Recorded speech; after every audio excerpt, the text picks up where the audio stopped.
Hello ladies and gentlemen, and welcome back to the fridge. On the menu tonight, World of Tanks.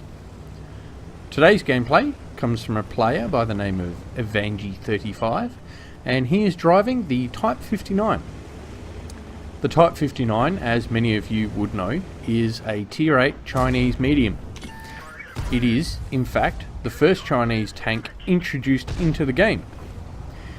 The Type 59 is a premium, and it is one of those premiums with the preferential matchmaking, so it doesn't see Tier 10s. For a long time, it was being called overpowered. Personally, I don't see it. I don't think it is, and I don't think it was ever overpowered.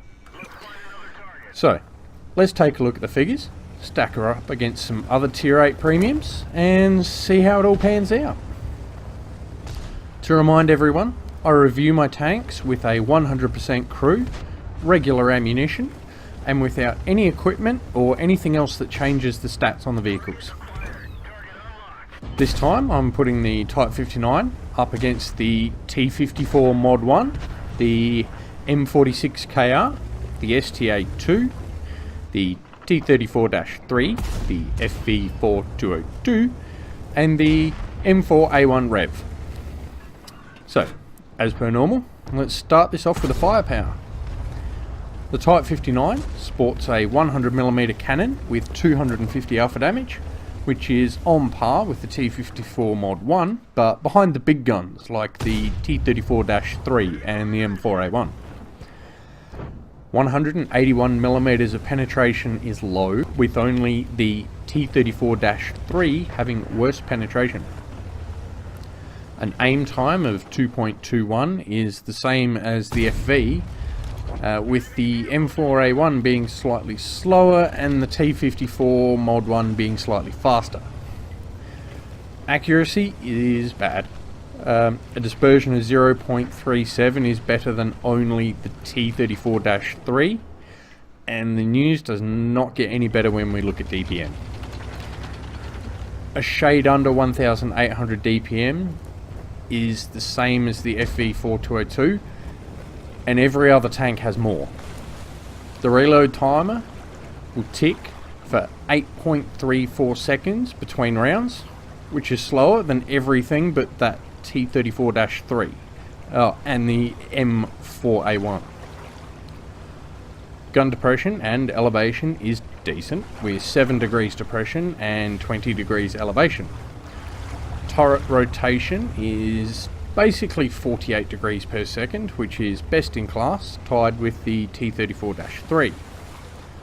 Beginning to see a bit of a trend here. As we can see, there is nothing outstanding about the gun, so how about the survivability? 1,300 hit points is on par with the, you guessed it, T34-3 and the mod T54. Frontal armour is a decent 100mm and well sloped, 80mm of side armour and 45mm on the rear. Armour layout is identical to the T34-3. Turret armour is a solid 200mm on the front, with 130mm on the side and 60 on the rear, which is, again, surprise surprise, the same as the T34-3. Looking at mobility, we see a 36-ton tank being pushed around by 520 horsepower, which gives a poor 14.44 horsepower per ton, which is actually the worst of the bunch. There are two pieces of good news though, and that is the hull traverse and top speeds. The hull will traverse almost 48 degrees per second, and you can achieve a decent 56 kilometers an hour forwards and 20 in reverse. When it comes to camping bush, the Type 59 is not the best, but it is far from the worst. A camo rating of 15.68 puts it between the T54 Mod 1 and the T34-3. View range is low at 380 meters. So there we have it. The numbers on the Type 59. So, why was this tank considered so OP in the early years? I think it was a combination of the reasonable armour and the decent mobility, which gave the Type the ability to keep its armour at an effective angle in combat. Low speed manoeuvrability is poor due to that bad acceleration, so trying to circle people out would almost always end up with the Type taking fire from the intended victim. The biggest memory I have of the Type 59 from the early days is watching one come down the 8 line on Abbey, and me slotting around right through the lower plate and into that front mounted ammo rack. I took every single hit point. Power creep has caught up with the old girl though. She's showing a weakness in the gun as you get these more heavily armoured opponents. There is news that Wargaming is intending on removing the special matchmaker that's on tanks like this and rebalancing them. So it will be interesting to see what they do to the Type to keep her performing. Thank you for stopping by the fridge.